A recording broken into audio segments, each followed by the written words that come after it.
A preventer inhaler helps you to manage your asthma. Don't forget to shake it. You should use your preventer inhaler as it's been prescribed.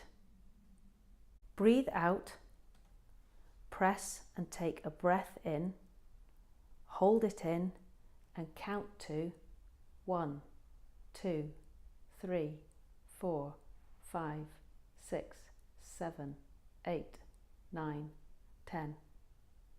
Breathe out. Children using an inhaler should always use a spacer. Spacers aren't just for kids. If you're using a preventer inhaler which looks like this, you should be using a spacer too.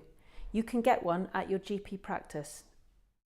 Don't wait to use your preventer inhaler until you're feeling poorly. Use it as regularly as your doctor has prescribed.